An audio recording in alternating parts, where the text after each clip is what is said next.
योगी युंजित सतत आत्मानं रहसि स्थितः एकाकी यतचित्तात्मा निराशीर परिग्रह।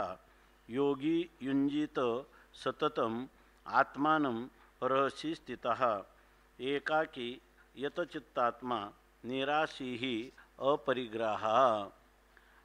योगी रहसि स्थितः एकाकी यतचित्तात्मा निराशी अपरिग्रह सन आत्मानं सततम युंजित।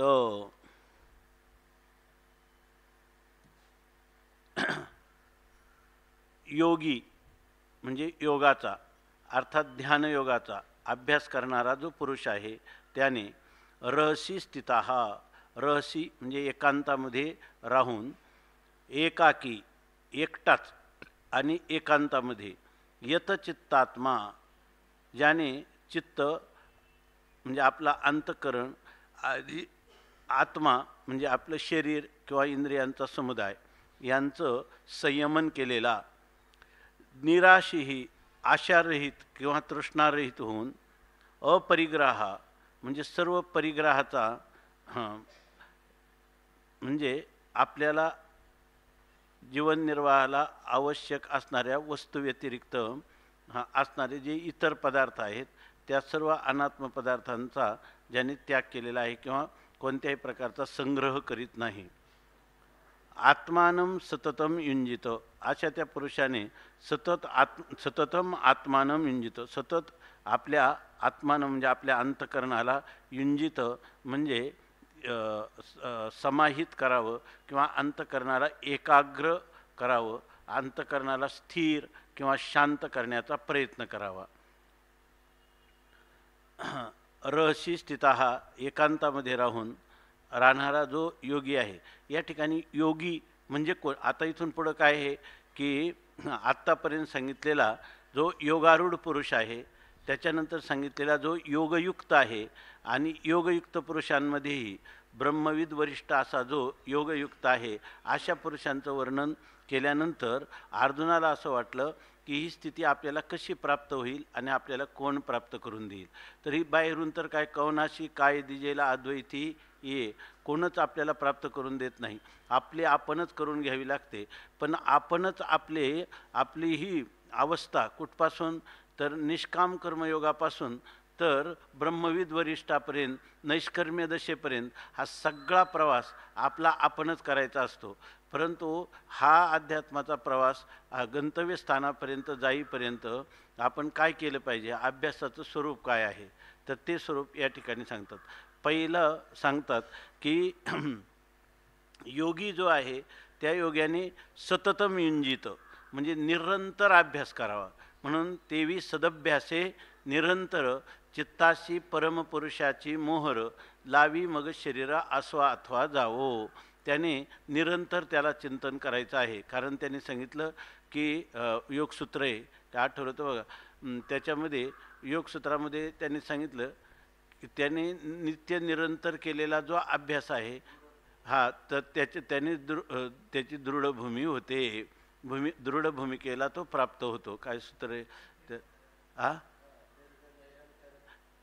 हा नैरंतर्य दीर्घ सत्कारा सेवितो दृढभूमी. अजून एखादा शब्द राहिला त्या ठिकाणी त्याच्यावर अत्यंत श्रद्धा पाहिजे, निरंतर अभ्यास केला पाहिजे, तरच त्याची ही परमार्थिक भूमिका दृढ होते असं सांगितलं.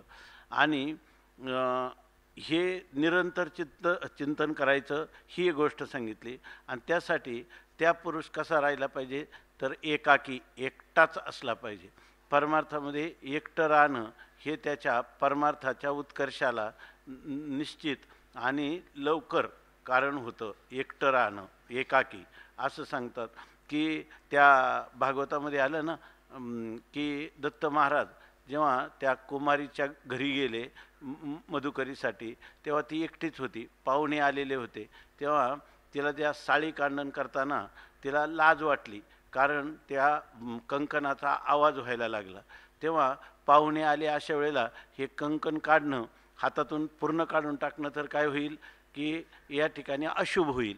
आणि जर आपण आता कांडन करायला लागलो तर यांच्या घरी आलेल्या अतिथीची अगोदरची कुठलीच व्यवस्था नाही असं पाहुण्यांना वाटेल. आणि आई गावाला गेलेली आहे, अशा वेळेला तिनं स्वतः कांडन करताना विचार केला आणि बाकीची कांकणं काढली जी हातामध्ये अधिक होती, पूर्वीच्या काळामध्ये लोक घालत असत त्याप्रमाणे. मग तिनं दोन दोनच ठेवली, पण तरी त्याचा किनकिन आवाज व्हायलाच लागला. म्हणून त्यानं ती दोनमधले एक एक उतरवलं आणि एक एक ठेवलं की जेणेकरून. आणि त्यावेळेला म्हणून एक भागवतामध्ये श्लोक आहे, आठवला तर सांगा. तर त्यांनी सांगितलं की त्याच्यावरून दत्त महाराजांनी पाहिलं की वासे बहुनाम कलहा, जर अनेक लोक एकत्र आली तर कलह होतो. चांगले लोकसुद्धा सत्प्रवृत्त एकत्र आले तरी त्यांचे मतभेद होतात.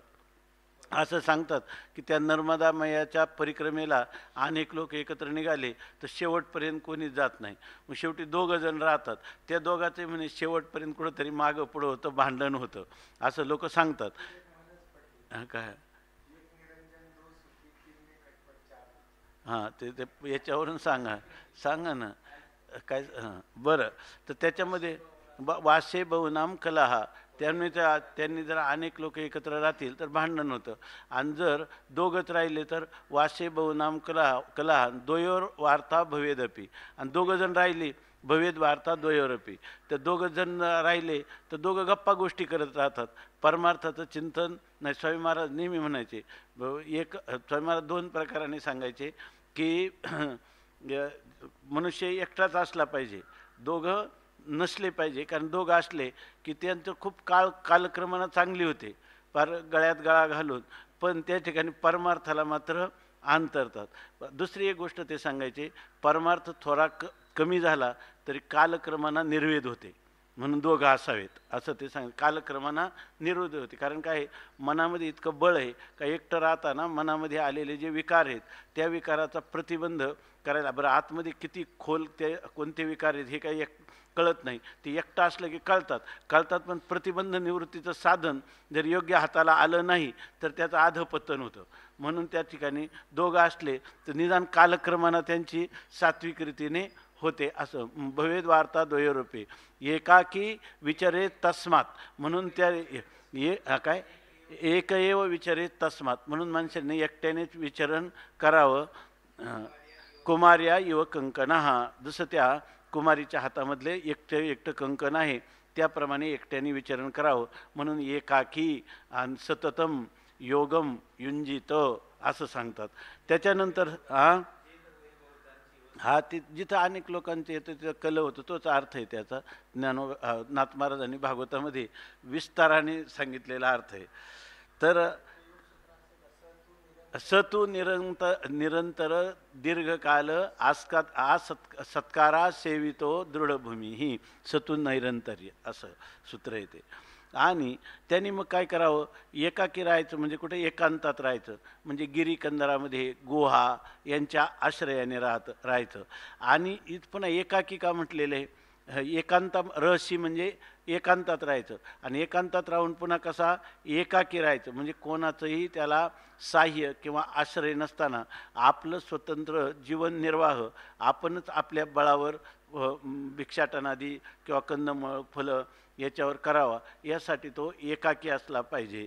याच्या असाह्य असा असला पाहिजे आणि रहस्य एकांतात असला पाहिजे. याचा अर्थ हे कोणाला आहे तर आचार्यांनी सांगितलं संन्यासम कृत्वा इत्यर्थ, म्हणजे त्याने संन्यास करायचा असा अर्थ आहे. वेदांत वाक्येषु सदा रमंतो भिक्षान्न मात्रेण चतुष्टिमंतः आशोकवंतः करुणैकवंतः कौपीनवंतः खलु भाग्यवंतः. पूर्ण एकाकी चरंतः असे तो एकटाच फिरत असतो, विचरण करत असतो. म्हणून स्वामी महाराज म्हणायचे की एकांतात राहण्यासाठी, एकटं राहण्यासाठी त्याला एक अधिकार अगोदर असावा लागतो. आणि तो अधिकार जर सत्संगतीत संपादन केलेला असला तर त्या पुरुषाला एकांत हा भावतो, नाहीतर त्याला एकांत हा त्रासदायक होतो. कारण काय आहे की आपण जेव्हा माणसांच्यात राहतो त्यावेळेला आपल्याला हे कळत नाही की आपल्या अंतःकरणामध्ये दोष जे आहेत ते किती गंभीर स्तरावर भरलेले आहेत. जसं पाणी ज्या वेळेला वाऱ्याने हालत राहतं वर, त्यावेळेला तळ दिसत नाही. जेव्हा मनुष्य पाणी शांत होतं तसा हा मनुष्य एकटा राहतो, तेव्हा त्याला आतमध्ये आपले असणारे विकार त्याला त्यावेळेला कळतात. म्हणून या ठिकाणी मनुष्याने एकांतामध्ये त्याला आपल्या अंतःकरणात असणाऱ्या भावना, आपल्या अंतःकरणात असणारे विचार, त्या विचाराचं दर्शन त्याला खऱ्या अर्थाने होत असतं. पण याच्यासाठी काही लोकांना एकांतात जाऊन मनोरुग्ण होण्याची वेळ येते, निद्रानाश होतो. याचं कारणच असं आहे की एकांत झेपण्यासाठी जर लोकांतात राहून म्हणजे सत्संगात राहून जर त्याला एकांतामध्ये काय चिंतन करायचं, कसं करायचं, हे सगळी कोडी उलगडलेली असेल तर तो पुरुष एकांतामध्ये राहू शकतो. याचा अर्थ हा पुरुष कोणता सांगितलेला आहे? संन्यासी पुरुष सांगितलेला आहे असं सांगतात. आणि त्याच्याजवळ आणखी एक सामर्थ्य असलं पाहिजे की यतचित्तात्मा, की ज्याला चित्ताचं संयमन करता येतं. आणि इथं आत्मा शब्दाने शरीर इंद्रियांचा समुदाय, त्याचंही संयमन करता आलं पाहिजे. दुसरी गोष्ट, एकांतात राहिला आणि जर तो त्या पुरुषाच्या चित्तात अनेक प्रकारच्या आशा किंवा तृष्णा, विषय भोगाच्या अभिलाष किंवा उत्कट अभिलाषा अंतःकरणात आहे, आणि असा पुरुष एकांतात राहू शकत नाही. आणि तिथं जर राहायचं असेल तर त्याला आशारहित, त्याला उलट असं वाटलं पाहिजे की आशायाम परमम दुःखम नैराश्यम परमम सुखम. या ठिकाणी आशा ही दुःखरूप आहे आणि नैराश्य ही सुखरूप आहे, आणि ती संधी आपल्याला लाभलेली आहे असा निराशी मनुष्य पाहिजे. आणि पुन्हा त्यक्त सर्व परिग्रह, त्याने सगळ्या परिग्रहाचा त्याग केलेला पाहिजे. जरी संन्यास असलं, ते सांगायचे स्वामी महाराज की आचार्य ह्या आपल्या शिष्यांसहित शिष्य चतुष्टय त्यांच्यासहित चालले होते, आणि मध्ये एक संन्यासाचं रस्त्यावर प्रेत दिसलं. तर ते म्हटले की ह्या त्या शिष्यांनी सांगितलं की हा कोणीतरी दंडधारी यती आहे, आता हा असाच पडला आहे, याच्या शरीराची विल्हेवाट आपण केली पाहिजे आपल्या संन्यासी महात्म्याला जो त्याचा ज्याप्रमाणे विधी करतात त्याप्रमाणे. तर ते म्हणे करा मग. आणि ते विधी करायला सुरुवात करण्याच्या अगोदर त्यांनी विचारलं, अगोदर त्याच्याजवळ काय आहे ते पहा. तर स्वामी महाराज सांगायचे की त्याच्या कनवटीला 5 लवंगा बांधलेल्या, काही असेल सर्दी घसा काही, तर त्यांनी ते 5 लवंगा होत्या.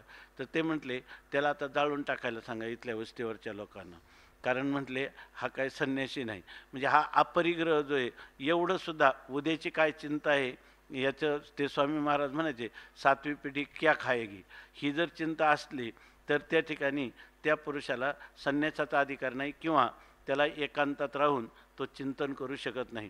तिथं गेल्यावर हे सगळ्या प्रकारचे हे ना सोयी पाहिजे. कमोड जर तुम्हाला गुहेमध्ये लागत असेल तर तुम्ही कसं काय तिथं राहू शकणार?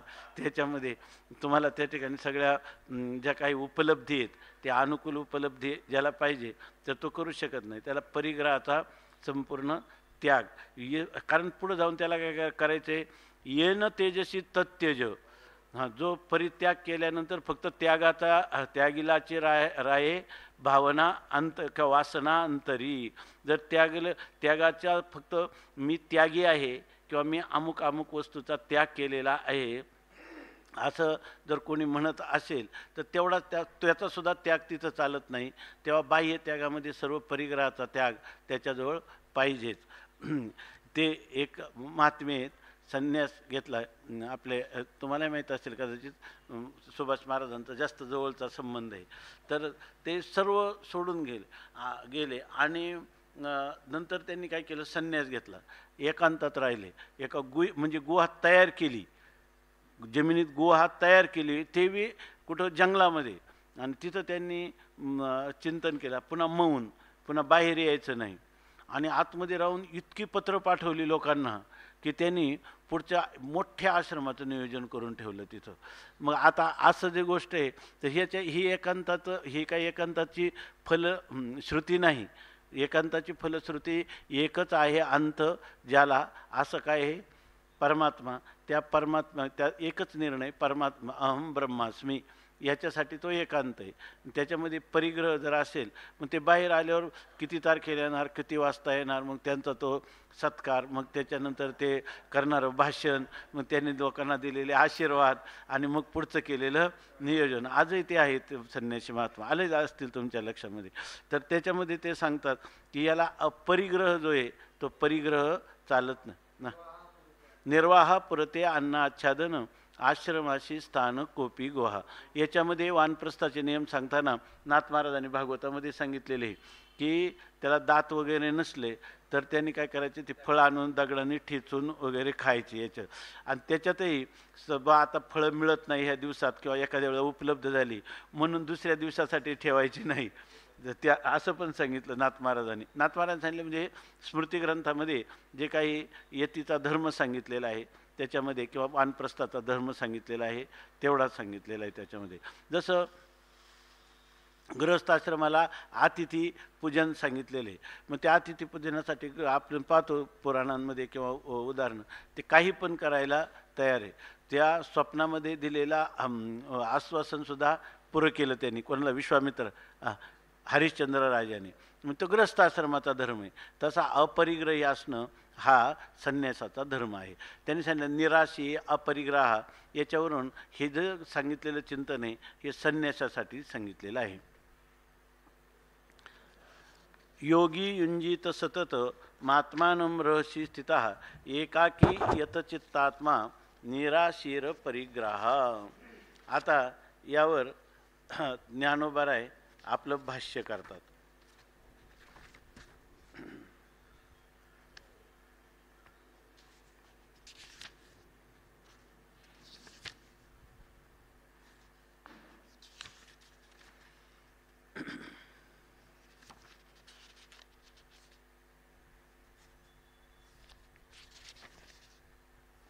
आता हा जो महापुरुष आहे आपण काल पाहिलं की ज्याला ब्रह्मविद वरिष्ठ असं म्हणतात.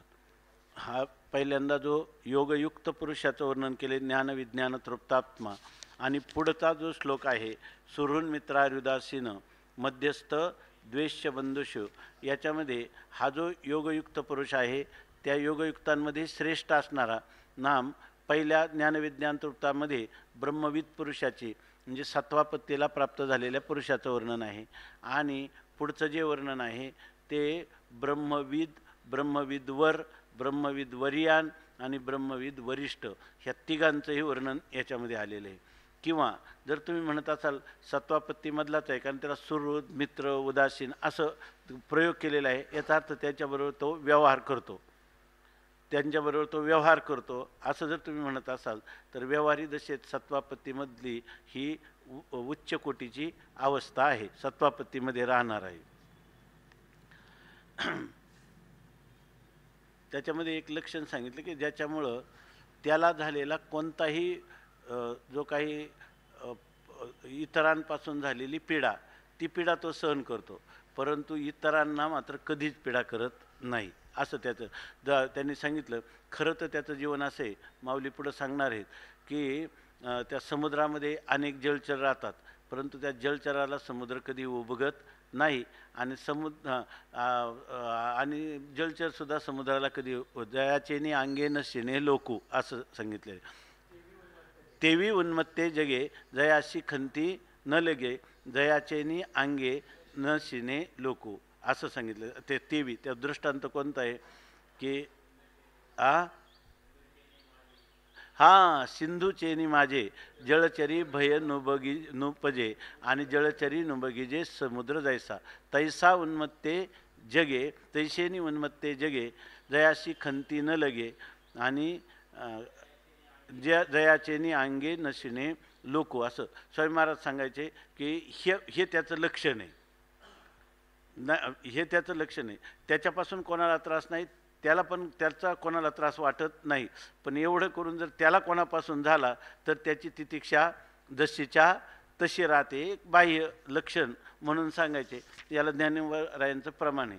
तर अशा महापुरुषाचं वर्णन केल्यावर ते म्हणतात हा पुरुष मग आहे कसा खरा, तर त्याचं वर्णन या ओळीमध्ये करतात. पुढं ते आता तुम्ही म्हणाल हे वर्णन जे आहे, ही ओवी जी आहे मागच्या श्लोकाच्या मध्ये असायला पाहिजे होती असं वाटेल. तर आपण कालच सांगितलं, वारा वाजोनी ओसरे परितो डोल रुखी उरे. हा मागच्या श्लोकाचं जरी निरूपण झालं तर ज्ञानोबरायांचा तो डोल अजून गेलेला नाही. ब्रह्मविद वरिष्ठचं वर्णन जे चालू आहे ना ते तसंच चालू आहे असं ह्या ओवीमध्ये दिसतं. पुढती आस्तवे ना ऐसे जया पाले अद्वैत दिवसे. ज्याला कधीच आस्त नाही आता एकाची मोहरा पासोनी संसारा दुरी झालो, अभ्यासोनी अंधारा दुरी झालो. आता पुढते अस्तवे नाशे. हा जो भौतिक सूर्य आहे हा उगवतो आणि मावळतो, परंतु हा जो ज्ञानरूपी सूर्याचा उदय त्या महापुरुषाच्या जीवनात झालेला आहे तो पुढते अस्तवे नाशे जया अद्वैत दिवसे पावले. असा एक अद्वैत रूपी दिवस पाहला म्हणजे उजाडलेला आहे की जरा आता त्याचा कधीच अस्तव होणार नाही. अस्तमानाचे जयाशी आडनाव नाही. सुसडा सूर्यकणांचा राशी जो नित्य उदो ज्ञानी अशी आस्तमानाचे जयाशी आडनाव नाही. अशा प्रकारचा हा सूर्य त्या महापुरुषाच्या जीवनात उगवलेला आहे. मग तो राहतो कसा, तर मग आपण पाची आपण असे अखंडित. तो थोडक्यात काय आहे, ज्याला अखंडार्थाचं ज्ञान झालं तर तो पुरुष काय समजतो, हा अखंडार्थाचा जो विषय आहे तो मी अखंडार्थाला मी विषय केलेला आहे का अखंडार्थच मी आहे, अखंडार्थच मी आहे. म्हणून म्हणतात तो कुठं राहतो, तो आपणच आपल्यामध्ये राहतो आहे की नाही. काय त्यांनी सांगितलं सगळं तुका म्हणे गंगा सागर संगमी अवघ्या झाल्या उर्मी एकमय. अजून दुसरं आहे संग आपणची खेळे आपणा माझे. क्षरला सागर गंगा ओघी मिळे आणि आपणची खेळे आपणा माझे. तो आत्मानंदामध्ये लीन राहतो म्हणजे तो केवळ आपल्या महिमेमध्ये स्थिर असतो. म्हणून म्हणतात की आपण पाचे आपण असे. आपल्यामध्ये आपणच आहे, पण आपल्यामध्ये आपण आहे याचा अर्थ द्वैत आहे असं नाही, तो अखंडित स्वरूपाने आहे. म्हणजे हे फक्त आपल्यामध्ये आपण आहे हे फक्त तुम्हाला बोलण्यासाठी आपलं समजण्यासाठी हे बोलणे. खरा तो अखंड अर्थाला आलिंगन दिलेला आहे. अखंड याचा अर्थ त्याच्यात स्वगत भेद नाही, सजातीय भेद नाही, विजातीय भेद नाही. म्हणजे याचा अर्थ हे जे आपल्या अखंड पदार्थावर भासमान होणारं जे पदार्थ आहेत ते आद्यस्थ आहेत, त्यांचा अधिष्ठानाशी काहीही संबंध नाही. अशा प्रकारचा सर्वांचा द्वैताचा ज्याचा संबंध विच्छेद झालेला आहे आणि द्वैत सापेक्ष अद्वैताची वाच्यता ज्याच्या ठिकाणी नाही असं असणारं आणि वाच्य अद्वैतात्मस्थितीला तो प्राप्त झालेला आहे. मधील ते वावं अवघा मधील ते वावं अवघी उपाधी तुम्हा आम्हामध्ये तेची परी. अशा बोधाला प्राप्त झालेला हा पुरुष आहे. आनंदाचे डोहे आनंद तरंग आनंदाचे अंग आनंदाची काय सांगो झाले काहीची या बाही पुढे चाली ते ह्या आवडीने. असा हा महापुरुष आहे. आयष्या दृष्टी जो विवेकी पार्था तो एकाकी जे सहजे अपरिग्रही तिही लोकी तोची म्हणून. माऊली कुठं कुठं नेऊन ठेवतात खरं वास्तव की आता आपण सांगितलं भाष्यामधलं, आता आपण पाहिलं साधारण भाष्याचा सगळा आशय. आता माऊलींनी या वर्णनाला कुठं नेलं ते म्हणतात आयष्या दृष्टी. अशा दृष्टीनं, अशी दृष्टी म्हणजे काय, आपणच आपणचे आपणा माझी अखंडित असे. अशी जी दृष्टी ज्या विवेकी पुरुषाला प्राप्त झाली, हा विवेक केवळ अन्वयाने प्राप्त होत नाही, व्यतिरिकपूर्वक अन्वय झाला तर प्राप्त होतो. हे माऊलींना या ठिकाणी सगळ्या अमृत अनुभवाचा अर्थ चिद्विलास किंवा असा काय करता येत नाही. याचं कारणच हे की कोणालाही व्यतिरेक केल्या वाचून त्या ठिकाणी केवळ अन्वयाची भूमिकेत त्याला स्थित होता येत नाही, प्रतिष्ठित होता येत नाही. म्हणून माऊलीने या ठिकाणी एक शब्द योजला आहे विवेकी. विचिर पृथक करणे. अगोदर हे पृथक्करण केलेलं आहे. आत्मा तो आत्म्याच्या ठाईन देखी जे देईचा धर्म देई आयशे देखणे ते पाही आन आयती. ही नजर ज्याला प्राप्त झाली तर अशा दृष्टीनं जे विवेकाला, अशा विवेकाने विवेकाच्या दृष्टीला जे प्राप्त झालेले आहेत ते पुरुष जे ना, असा विवेक एकदा झाला ना तर पार्था तो एकाकी, इथं एकाकी पदात आहे ना, योगी युंजित सततम आत्मानम रहसी स्थिता एकाकी येत चित्तात्मा. खरा मनुष्य एकटा कधी आहे? तो या ठिकाणी सर्व संग परित्याग करून एकांतात राहिला आणि एकटा राहिला म्हणजे तो एकाकी आहे. किंवा आता अर्थ काय केला होता भाष्यकारांनी, एकाकी म्हणजे कोणाच्याही साह्या वाचून राहिला असा अर्थ केला होता. इथं एकाकी म्हणजे ते म्हणतात जे ऐशा दृष्टी विवेकी, असा ज्याचा विवेक झालेला आहे ना, पार्था तो एकाकी, तो खरा एकटा आहे. म्हणजे एकटा आहे म्हणजे ज्याने केवळ अद्वैत आत्मस्थितीच आहे, तद अतिरिक्त अनात्म पदार्थ अस्तित्वच नाही. न झाला प्रपंच आहे परब्रह्म आणि अहम सोहम ब्रह्म आकळले, अशा स्थितीला प्राप्त झालेला आहे. अखंड अर्थामध्ये रममान झालेला आहे. तोच पुरुष खरा काय आहे? एकाकी असा आहे. ही नजर ज्याला आलेली आहे, ही दृष्टी ज्याला प्राप्त झालेली, म्हणजे ज्याने व्यतिरेक करून त्या ठिकाणी अनात्म पदार्थाचा स्वरूपाच्या ठिकाणी त्याग करावा लागत नाही, ते त्या आत्मस्वरूपाच्या ठिकाणी त्यांची असिद्धीच आहे, असं ज्याने यथार्थ रीतीनं जाणलं किंवा अनुभव प्राप्त झाला त्याला म्हणायचं एकाकी. आणि म्हणतात मग त्याच्याजवळ परिग्रह नाही, तर ते म्हणतात तो जे सहजे, जे नामकारण सहजे अपरिग्रही तो तीही लोकी तोची म्हणून पहा. तो जर म्हणतात ना, त्याला खऱ्या अर्थाने परिग्रह नाहीच. म्हणून जर तुम्ही कोणी म्हणाल याने तर खूपच गबाळ गोळा केले, मग आता हा पुरुष जो आहे तर त्या ठिकाणी ह्या पुरुषाला अपरिग्रही म्हणता येईल का? मोठमोठं त्याच्याजवळ धन आहेत, घर आहेत, मठमठिका आहेत, आणि मग त्या पुरुषाला अपरिग्रही म्हणता येईल का? कारण अपरिग्रहाची व्याख्या हे बाह्य पदार्थाचा परिग्रह केला आहे आणि बाह्य परिग्रहाचा त्याग केला आहे म्हणून तो अपरिग्रही झाला, असं माऊलींना म्हणायचंच नाही. कुठे त्यांनी ना खाटे भुई जनी वनी खाटे भुई, लोकांच्यात असो, वनामध्ये असो, खाटेवर असो का भूमीवर शयन करीत असो, त्याला कसलाच परिग्रह नाही, असा हा पुरुष आहे. म्हणजे परिग्रहाची व्याख्या ही केली की सहजे अपरिग्रही. माऊलींनी काय सांगितलं? अहो सगळे जीव सहज जन्मतात, स्वाभाविक, वस्तुतः, तत्वतः सगळे काय आहेत? अपरिग्रहीच आहेत. इतके अपरिग्रही आहे का जेव्हा ते परिग्रह गोळा करतात ना, तेव्हा सुद्धा त्यांचा परिग्रह आत्मस्वरूपाला कधी स्पर्शच करीत नाही, असा अपरिग्रह आहे. हे सहज अपरिग्रह आहे. आणि हा अपरिग्रह कोणाचा आहे? तीही लोकी, ह्या त्रैलोक्यामध्ये तेच खरे अपरिग्रही आहेत. कोणते? ज्यांना अपरिग्रहाचं खरं स्वरूप कळलेलं आहे.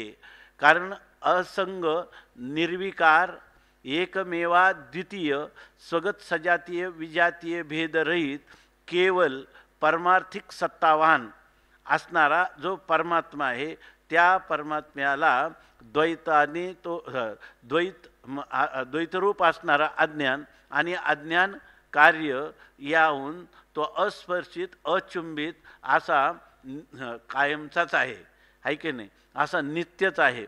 असा सहज अपरिग्रह ज्याचा झालेला आहे. ती लोकाचा अर्थ ज्ञानेश्वरीमध्ये त्या गोखलेंनी असा केलेला आहे. बऱ्याच ठिकाणी जे त्रैलोक्य, तिही लोक हा शब्द आला आहे ना, तर ते म्हणतात की या 3 अवस्था आहेत. तिही लोकी म्हणजे 3 लोकांच्यात काय आहे? जागृती, स्वप्न आणि सुषुप्ती, या 3ही अवस्थांमध्ये ज्याला कधीच परिग्रह नाही. स्वप्नात पण नाही, सुषुप्तीत अज्ञानाचा नाही, बरोबर ना? स्वप्नात सूक्ष्म शरीराचा नाही आणि जागृती स्थूल शरीराचा नाही. ज्याला जीव निर्मित प्रपंच नाही आणि ज्याला ईश निर्मित प्रपंचसुद्धा नाही, आणि ज्याच्या मूळ स्वरूपात प्रपंचाची आणि प्रपंच कारण अज्ञानाची सिद्धीच नाही, असा जो पुरुष आहे तो सहज अपरिग्रही त्रिलोकी. ते म्हणतात का बरं त्याला परिग्रह नाही? कारण तीही लोकी तोची म्हणवणी. कारण सगळी कुठं पाहावा तिथं काय तोच आहे. आणि त्याने जरी प्रयत्न जरी केला, ज्याला पाहायला जातो काय? देथे देथे जाय मन आणि तेथे तेथे अधिष्ठान. त्याची वृत्ती त्या पदार्थाला पाहायला गेली की ती काय करते? आत्मरूप अधिष्ठानाला ग्रहण करते. असा जो पुरुष आहे तो खरा काय आहे? अपरिग्रही. बाहेर काही लोकांनी खूप त्याग केलेला असतो, त्यागाचाच अभिमान ठेवलेला असतो. काही लोकांनी काय केलेलं असतं की भोगाचा अभिमान ठेवलेला असतो, बरोबर आहे ना. म्हणून त्याच्या सापेक्ष आपल्याला वाटतं की त्यागी मनुष्य श्रेष्ठ आहे. पण त्यागी मनुष्याने त्यागाचा जर अभिमान ठेवला किंवा ते ज्या वस्तूंचा त्याग केला आणि त्या वस्तूंच्या विषयी सत्यत्व बुद्धी ठेवून त्याग करणारे लोक आहेत की नाही, मग त्यांना त्यागाचं खरं फल मिळतंय काय?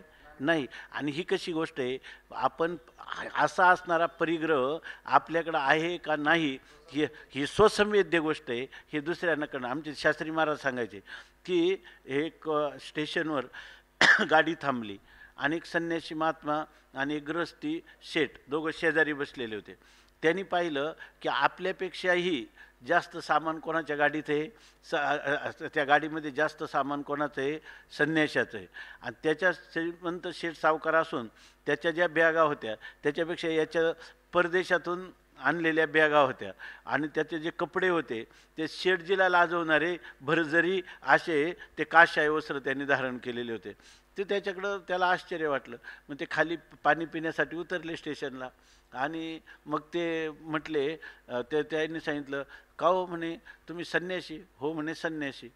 आणि तुमच्याजवळ तर आमच्यापेक्षा जास्त परिग्रह आहे, तुम्हाला एवढ्या सामानाची काय गरज आहे, संन्यास कशाला म्हणतात, असं त्यांना विचारलं. त्या महात्म्याने शांतपणे ऐकून घेतलं आणि नंतर गाडीची काय 3 शिट्ट्या होतात का 2-3 शिट्ट्या होतात, ते पहिली शिट्टी झाली, दुसरी शिट्टी झाली. ते दोघं बोलतच राहिले याच्यामध्ये. त्यामुळे तुम्हाला हे शोभतं का, काय होतं का. तेवढ्याच तिसरी शिट्टी झाल्यावर तुम्ही चला आता गाडीमध्ये बसाल. ते जाऊ द्या आता, नंतर ती गाडी जाऊ देऊ, आपण नंतर जाऊ. तो म्हणला, अहो तुमच्या नादी लागून कसं चालेल म्हणे. तो पळत सुटला आणि संन्याशाच्या अगोदर गाडीमध्ये जाऊन बसला. ते म्हणे, मग तुमच्यात आणि आमच्यात काय फरक आहे? ते म्हणे, हाच फरक आहे. 3 शिट्ट्या वाजल्या, गाडी गेली तरी आम्हाला गेल्या त्याचं पण काही सोयीसुतक नाही. तुम्हाला तुमचं जरी थोडं असलं सामान तर त्याच्याबद्दल तुम्हाला असणारी जी आसक्ती आहे ना, ते आसक्ती, परिग्रहाचा त्याग म्हणजे आसक्तीचा त्याग आहे खरा. पदार्थांचा त्याग हा त्याग नाही, तर त्या पदार्थांच्या विषयी असणाऱ्या सत्यत्व बुद्धीचा, तिच्या विषयी असणारी आसक्ती यांचा त्याग. म्हणून तो सहजे अपरिग्रही जे ती लोकी, पण कोणत्या बोधाने? तोची म्हणवणी. सगळीकडे काय आहे, जिकडे पाहे तिकडे बाई, श्रीहरी वाचून दुजे नाही, असं सगळं परमात्म्याचीच अनुभूती त्याला येत आहे. म्हणून ते सांगतात की आपणची खेळे आपणा माझी, असा हा महापुरुष आहे. देहादी परिग्रही संन्यास करुणियाजी, जीव माझ्या ठाई वर्ततो असे. जीव माझ्या ठाई वृत्ती केला त्यांनी. मग जीव जो आहे तो त्याच्या ठिकाणी त्याची वतनदारी कोण आहे? परमात्म चिंतन ही त्याची खरी वृत्ती किंवा जगण्याचं निर्वाहाचं साधन आहे. परमात्म चिंतन हे त्याचं निर्वाहाचं साधन आहे, हे असं सांगितलं. ही जे लक्षणं आहेत, ही लक्षणं जी सांगितली साधारणपणे वर्ण आश्रम यांची लक्षणं सांगितली. पण तत्ववेत्ता पुरुष जो आहे त्या तत्ववेत्या पुरुषाला त्याने आमकं करावं आणि आमकं करू नये. ब्रह्मविद वरिष्ठाला कोणत्या शास्त्राचा विधी निषेध आहे? निस्त्रैगुण्ये पथी विचारताम को विधी को निषेध, हा असा पुरुष आहे. आता लोकसंग्रहासाठी त्यांनी त्याचं आचरण करावं, पूर्वसंस्काराने करावं, जीवनमुक्तीच्या विलक्षण सुखासाठी करावं, ही गोष्ट वेगळी आहे. पण तो जेव्हा आपल्या महिमेमध्ये आला, राहिलेल्या पुरुषाला आपल्याला ज्ञान झालं, आपलं अज्ञान गेलं, हे तरी त्याला आहे का? त्याच्या स्वतःच्या दृष्टीनं ऐके, ज्ञान पण अज्ञान पण नाही, अज्ञान सापेक्ष ज्ञान पण नाही, ऐके नाही. उलट त्याला जर मी झालो आयशे म्हणे तो काहीच नव्हे, अशा प्रकारची त्याची स्थिती आहे. म्हणून या ठिकाणी त्यांनी सांगितलं की ठाणोर याचे मवावे आणि की घाय. जखमी झालेला सैनिक किती कुठं कुठं लागले तो पाहतो का? लोकांनी त्याचे घाव मोजायचे? लोकांनी मोजायचे. तो आपल्या स्वयंमहिमनी प्रतिष्ठित असा हा पुरुष आहे. आता पुन्हा याच्यामध्ये सांगतात, ऐसे असाधारणे निष्पन्नाची लक्षणे आपुलेनी बहुवसपणे श्रीकृष्ण बोले. आता ही जी आहे ना ऐसे असाधारणे, ही जी लक्षणे आहे ही सामान्य माणसात आहे का?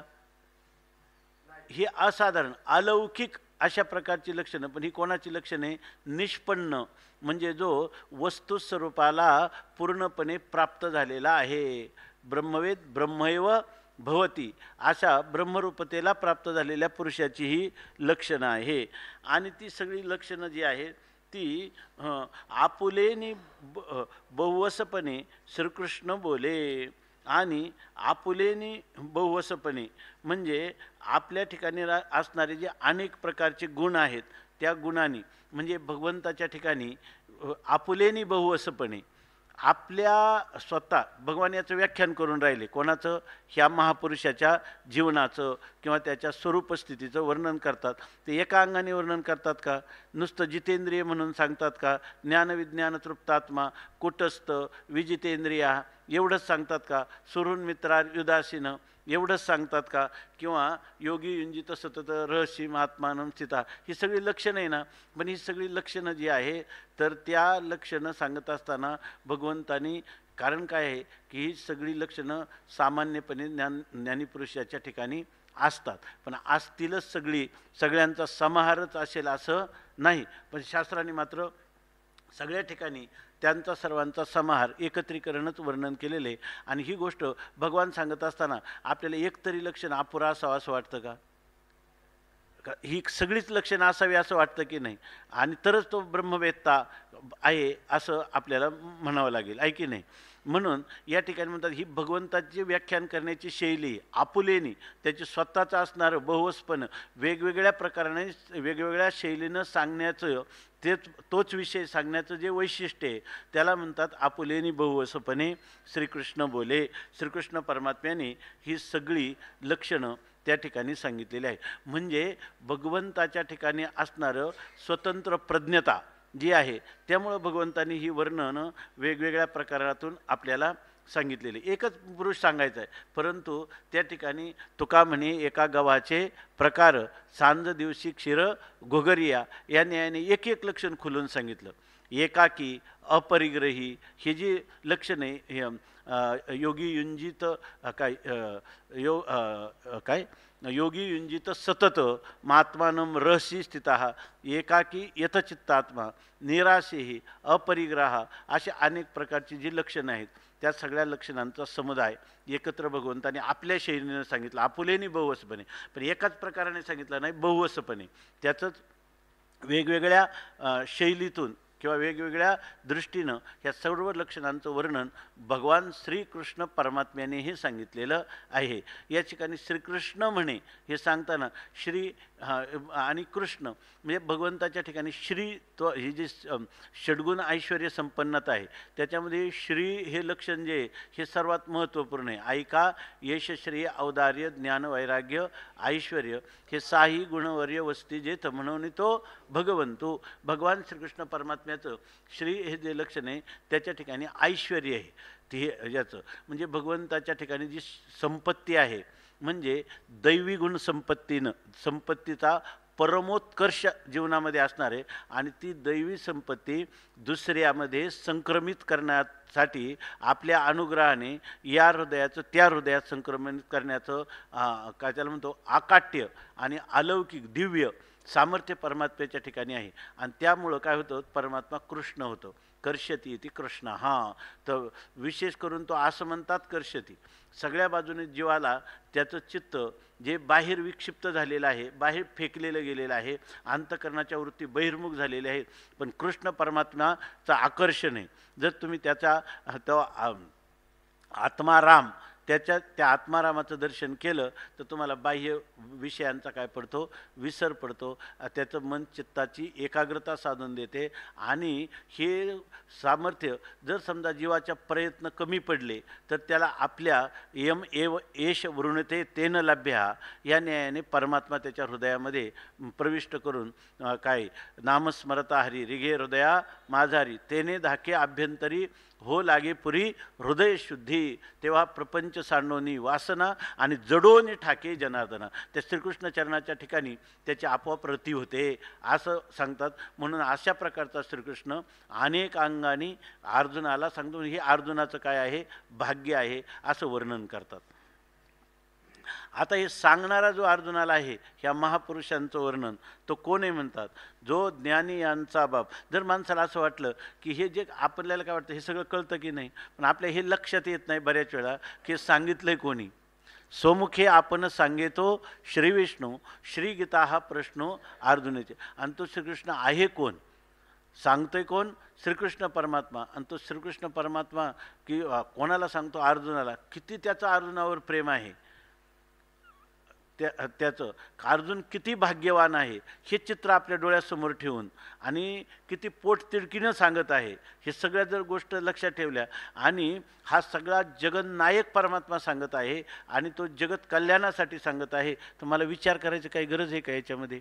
त्या परमात्म्याच्या सिद्धांत रूपाने जे सांगणं आहे ते मी जसंच्या तसं अनुसरलं पाहिजे. असं माणसाला ज्ञानेश्वरीतले शब्द चालले, पण कृष्ण परमात्म्याचे शब्द आहे असं वाटलं पाहिजे. किंवा हे शब्द तोची अवतार धरी अलंकापुरी ज्ञानोबा हे आपल्याशी बोलत आहेत, आणि हा संवाद अर्जुनाशी नाही तर आपल्याशी चाललेला आहे असं जर वाटेल तर या संवादाची जवळीक होईल. म्हणून म्हणतात त्याची आठवण करण्यासाठी माऊली इथं म्हणतात, जो ज्ञानी यांचा बाप, जो सगळ्या ज्ञानांचा काय पिता आहे, म्हणजे जो काय योगसूत्र आहे की हा जो परमात्मा आहे हा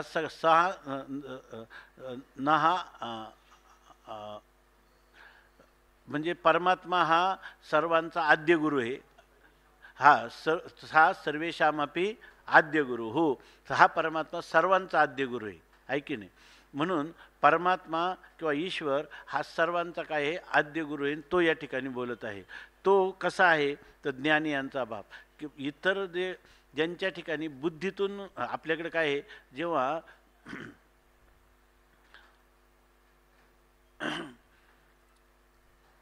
कोणताही एखादा सिद्धांत जो आहे तो श्रुतीनं सांगितलेला असेल, श्रुती स्मृती आणि पुराण हे आपल्याला प्रमाण आहेत, प्रबल प्रमाण आहेत, आहे की नाही? त्याच्यामध्ये जर कुठं भेद जर आपल्याला वाटला, म्हणजे परस्पर विरोध वाटला, तर त्यावेळेला स्मृती किंवा पुराण वाक्यापेक्षाही श्रुतीवाक्य प्रबल आहे की नाही? आता फक्त शंका येते, ह्या शंकेचं आपल्या संप्रदायात किंवा ज्ञानोबा केलेलं जे काही समाधान आहे ते थोडंसं वेगळं आहे. ब्रह्मसूत्र काय सांगतं की जर पुराण आणि श्रुतीवचन यांच्यात विरोध आला तर कोण आहे? श्रुतीवचन प्रमाण आहे. सांख्यदर्शनाचं सूत्र किंवा न्यायसूत्र यांचा श्रुतीचा विरोध आला तर काय आहे? श्रुती प्रमाण आहे. बरोबर ना? असं सांगतंय, आहे की नाही? मग आता याच्यामध्ये भगवान जे पूर्ण सनातनी लोक आहे ना, त्याच्यामध्ये जर समजा गीतेमध्ये आणि वेदामध्ये विरोध आला, वेदवचनामध्ये विरोध आला, तर गीता हा स्मृतिग्रंथ आहे का श्रुती आहे?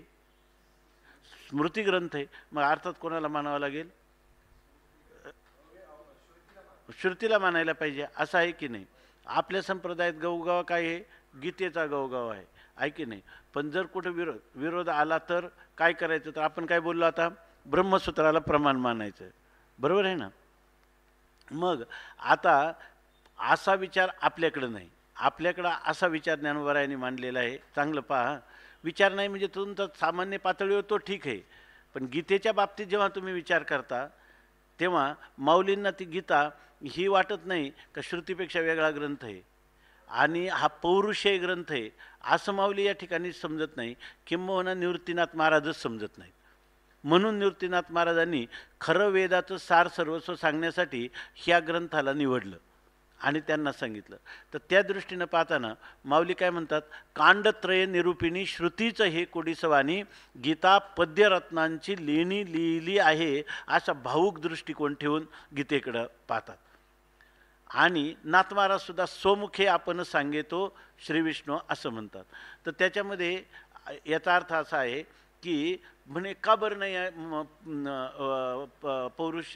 पुरुषकृत ग्रंथ जे आहेत स्मार्त, स्मृती काय आहे? मनुस्मृती म्हणून केलेली आहे ना, याज्ञवल्क्याने केले. ते पुरुष आहेत ना, मग पुरुष बुद्धीचे दोष भ्रम प्रमाद करणा पाठव विप्रलिप्सा हे त्यांच्या ठिकाणी राहतील की नाही? राहू शकतात. म्हणून आम्हाला अपौरुषेय शब्दराशी असा वेद प्रमाण आहे, असं सर्व आपल्या ह्या सनातन परंपरा सांगते. पण बघा, जर काय वाटलं तर लगेच बोला. पण माऊलींच्या दृष्टीनं या ठिकाणी माऊली असं वर्णन करतात, याचा प्रश्नच नाही. कारण जयाचिया निश्वासी शब्द झाले वेद, आपलं काय जन्म झाले वेदराशी, ज्याच्या निश्वासातून वेदाचा जन्म झाला तो स्वमुखे श्रीपती जयाच्या निश्वासी जन्म झाले वेदराशी, तो सत्यप्रतिज्ञ पैजेशी स्वमुखे बोलत असे, तो स्वतः बोलत आहे परमात्मा. ह्या दृष्टीनं माऊलींनी पाहताना कोण सांगितलं त्याचा करता? भगवान परमात्मा सांगितला. पण तिथं त्या ठिकाणी गुलाबराव महाराजांचं एक चिंतन आहे, वाना पंडित किंवा बाबाजी महाराज पंडितांनी वारंवार उल्लेख केलेला आहे अनेक ठिकाणी. ते म्हणतात की ही जी गीता आहे ना, तर ही जागृत श्रुती आहे. कारण का? हा वेदार्थ सागरू जया निद्रिताचा घोरू आणि तो प्रत्यक्ष सर्वेश्वरू स्वय अनुवादला, असं त्याचं वर्णन. माऊलींचा पाहण्याचा दृष्टिकोन असा आहे. काय आहे की सनातनी लोकसुद्धा असं म्हणतात की वेद हा सर्वज्ञ आहे की नाही. हां, असं आपण अपौरुषेय वेद म्हणजे सर्वज्ञ मानत नाही. ब्रह्मसूत्रामध्ये त्याला सर्वज्ञ कल्प असं भाष्यकारांनी म्हटलेलं आहे. ब्रह्मसूत्र भाष्यामध्ये त्याला काय म्हटलेलं आहे? सर्वज्ञ कल्प. आणि ईश्वराला काय म्हटलेले? ईश्वराला काय म्हटलेले? आणखी दुसरी गोष्ट अशी का एखादा ग्रंथाचं जर करता एखादा असेल ना, एखादा ग्रंथ त्यांनी केला तर त्याला त्या ग्रंथात जेवढं आहे तेवढंच ज्ञान आहे का त्याच्यापेक्षा जास्त असणं असू शकतं? जास्त असू शकतं. त्या आवश्यकतेनुसार त्याच्या प्रतिभेतून काही समोरचा काही देश काल व्यक्ती पाहून त्याचं अवतरण झालेलं आहे, पण त्याचं ज्ञान जास्त असू शकतं की नाही. मग वेदाला सर्वज्ञ कल्प का म्हणतात भाष्यकार? तर त्याचा अर्थ आहे की सर्वज्ञ म्हणजे जो पार आगी मुंगी के पाव में घुंगरू बजे वो भी आल्ला सुनता आहे, किंवा भूत भविष्य आणि वर्तमान कालातील सर्व प्राण्यांचं कर्म आणि त्या कर्माचं फल यांच्याविषयी ज्याला एक समवायच्छेद करून संपूर्ण ज्ञान आहे त्याला काय म्हणतात? ईश्वर. आहे की नाही? ईश्वराला हे सर्व ज्ञान आहे की नाही, एकाच कालामध्ये भूत भविष्य वर्तमान सगळ्यांचं एकाच वेळेला त्याला ज्ञान आहे. असा जो परमात्मा आहे त्याला कोणतं विशेषण आहे? सर्वज्ञ. आणि त्या सर्वज्ञ परमात्म्याच्या निश्वासातून काय झालेले आहेत? वेद झालेले आहेत. आता निश्वास म्हणजे एखादा मनुष्य झोपला आणि घोरायला लागला, श्वासोश्वास चालू आहे की नाही, तसं जो हा वेदार्थ सागरू जया निद्रिताचा घोरू. पण माऊली म्हणतात निद्रेमध्ये मनुष्य बरळतो, आहे की नाही, त्याच्यामध्ये त्याच्यापेक्षा तो जागृत अवस्थेत जे बोलतो, तर काही लोक म्हणतात तू बोलतो स्वप्नात आहे का झोपेत आहे, बरळतो का काय? तो म्हणतो जागा खराब मी बोलतो, आहे की नाही, असं बोलतो की नाही. याचा अर्थ काय? सुषुप्तीतलं बरळणं, सुषुप्तीतलं बरळणं म्हणजे भगवंताच्या सुषुप्तीतलं बरळणं म्हणजे वेद आहे. आणि स्वमुखाने जे सांगतं ते काय आहे? जागृत श्रुती आहे. म्हणजे गुलाबराव महाराजांच्या दृष्टीनं गीता ही काय आहे? जागृत श्रुती आहे. आणि वेद काय आहे? सौषुप्त श्रुती आहे. असं पाहिजे. म्हणून आपल्याकडं हे समाधान करायची गरज पडत नाही. पहिली गोष्ट, जो गीतेचा उपासक आहे ना, त्याच्या मनात शंकाच आली नाही पाहिजे गीता आणि वेदाचा विरोध, हा प्रश्नच उद्भवत नाही. वेदाचा अर्थ स्पष्ट करण्यासाठीच सार सर्वस्व सांगण्याला, गूढ रहस्य सांगण्यासाठी गीता प्रवृत्त झाली. याच्याबद्दल कोणत्या संप्रदायाचा वाद आहे? कोणत्याच संप्रदाय. मग हा निकष जो ब्रह्मसूत्रातला चालला तुमचा, तो इथं कसा लावता येईल? लावण्याचं कारणच नाही. इथं काय आहे? वेद सर्वज्ञ कल्प आहे, म्हणजे सर्वज्ञ कल्प आहे म्हणजे जवळजवळ सर्वज्ञ आहे. आणि भगवान कसा आहे? सर्वज्ञ आहे. म्हणून या ठिकाणी ह्या प्रश्नाचं येत नाही. इथं कशासाठी चाललं? जो ज्ञानी यांचा बापू, जे जगामध्ये असणारे इतर जे ज्ञानी आहेत, की ज्यांच्या बुद्धीमध्ये कर्णा पाठव हे इत्यादी आहेत, त्यांच्या बुद्धीमध्ये आहे. खरं तर काय आहे? ईश्वराला अंतकरण आहे का? का अंतकरण उपाधी जीवाला आहे? ऐक, जे ईश्वराला अंतकरणच नाही, ऐक नाही. मग त्याचं अंतकरण नाही, मग त्याच्या व्यवहाराला कोण काय? त्याच्या भक्ताचं जे अंतकरण आहे तेच त्याचं अंतकरण आहे, असं अखंडानंद स्वामींनी चिंतन केलं. जसं त्याचं जे अंतकरण आहे तेच काय आहे? भक्ताचा. म्हणून तो मागे पुढे उभा राहे सांभाळीत आली आघात, आहे की नाही. याच्यामध्ये त्याचा तुम्ही नेहमी सांगता की तो मायावृत्ती आहे आणि इथं अंतकरण वृत्ती आहे किंवा अविद्यावृत्ती, ते तर दोन्ही त्याच्या ठिकाणी नाहीतच आहे. तर जो ज्ञानी यांचा बाप, ज्ञान्यांमध्ये त्यांचा बाप म्हणजे सर्वांचा श्रेष्ठ असणारा, पिता असणारा, परमपिता असणारा, आद्यगुरू असणारा आणि देखण्याचे दिठीचा दीपू आणि माणसाच्या दृष्टीला दाखवणारा जो दिवा आहे, देखण्यात जे पाहू शकतं, त्यांच्या दृष्टीला त्या पदार्थ दाखवणारा तर कोण आहे?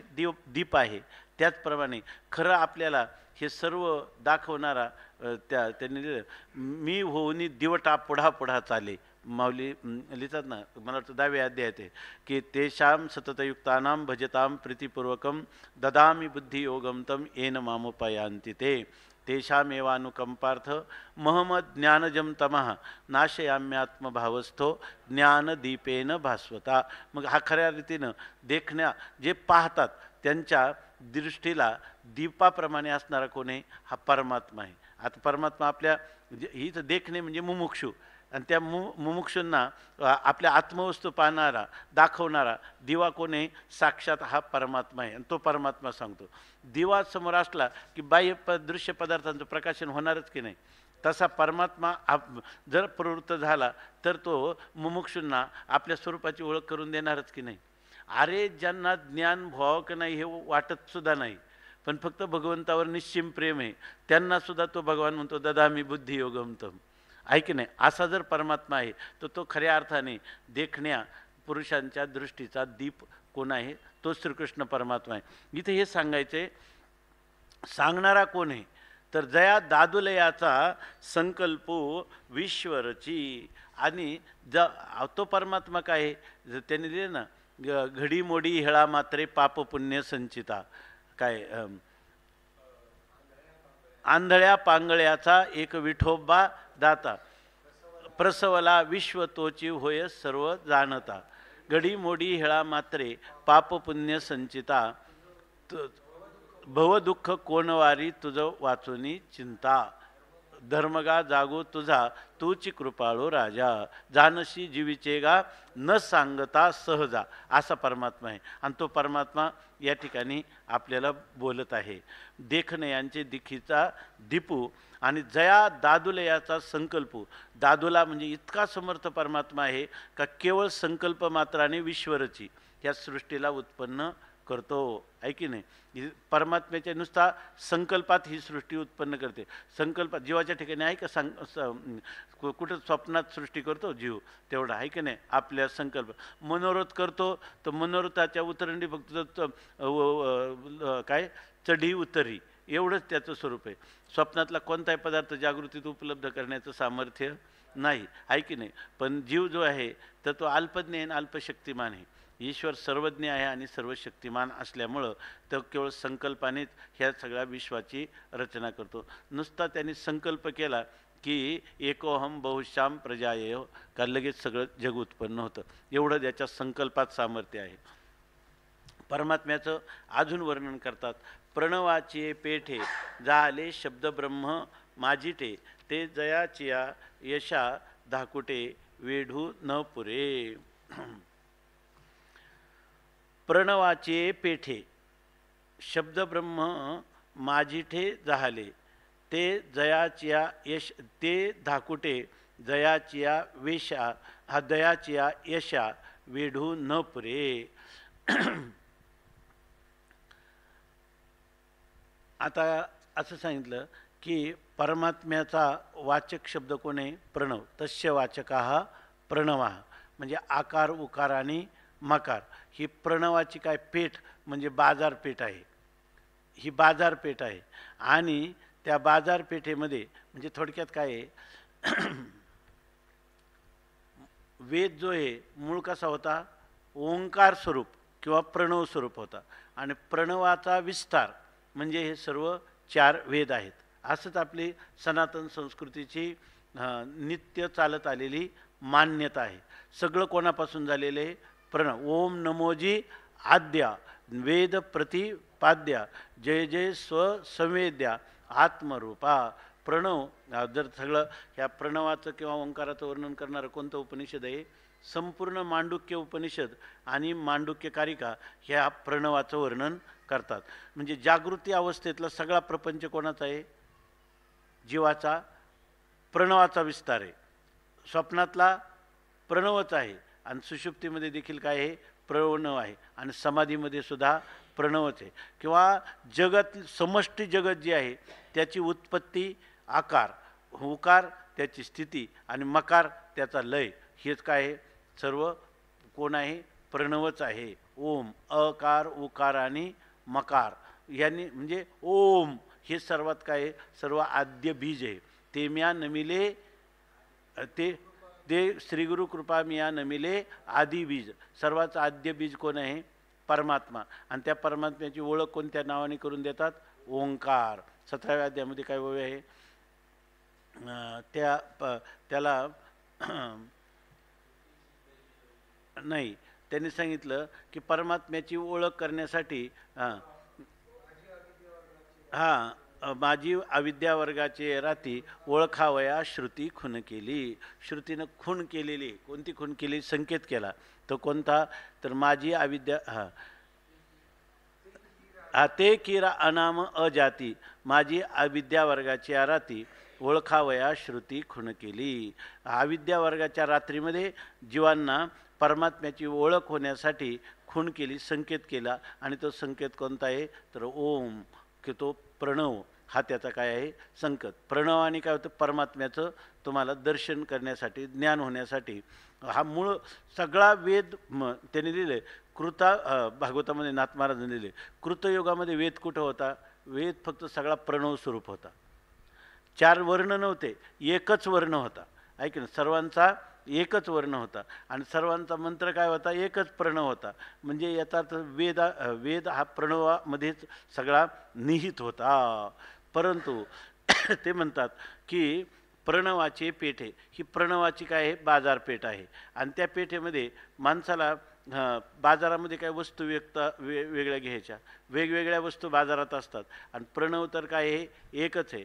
परंतु या प्रणवाचा विविधता देण्यासाठी जागृती, स्वप्न, सुषुप्ती ह्या अवस्था, विश्व, तेजस, प्राज्ञ हे त्या अवस्थांचे अभिमानी आहे की नाही. आणि ह्याच्या सर्वांच्या त्यांच्या असणाऱ्या अधिष्ठात्री देवता आणि त्यांचं सर्वांच्या अतीत असणारं सर्वांचं सर्वाधिष्ठान स्वरूप असणारा जो प्रणव आहे, बरोबर ना.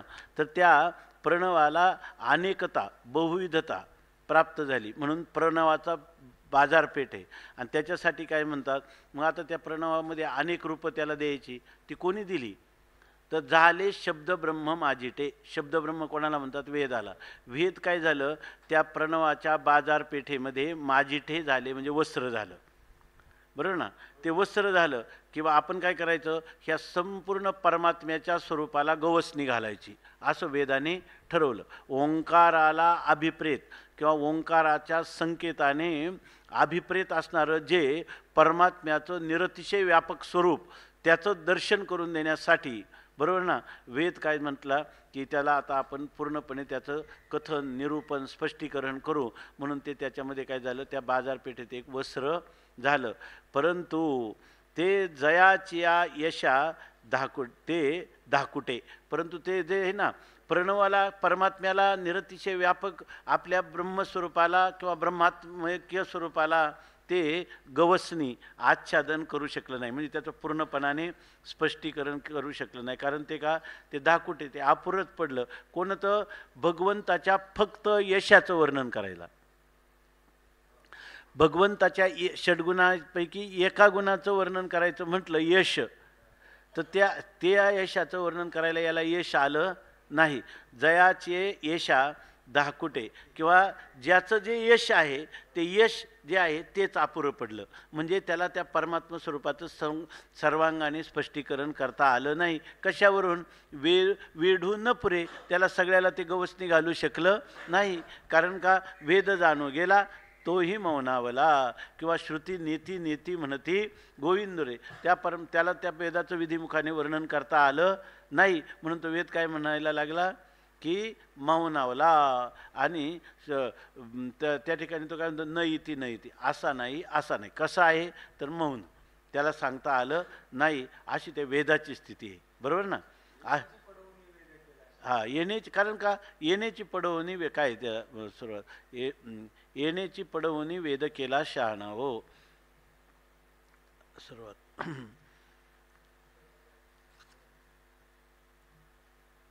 आता याच्या पुढं चंद्र सूर्यादिकामध्ये असणारं जे तेज आहे ते तेज किंबहुना संपूर्ण जगताचं जे ज्ञान, जगताची जी सत्ता, जगतामध्ये जे आनंद किंवा जगतामध्ये असणारी विविधता, त्या सगळ्यांचंच प्रकाशन करणारा जर परमात्मा नसता तर हे जग काय तर जगदांध्य प्रसंग ओढवला असता, असं आता पुढच्या वेळी सांगतात दुपारी पाहू.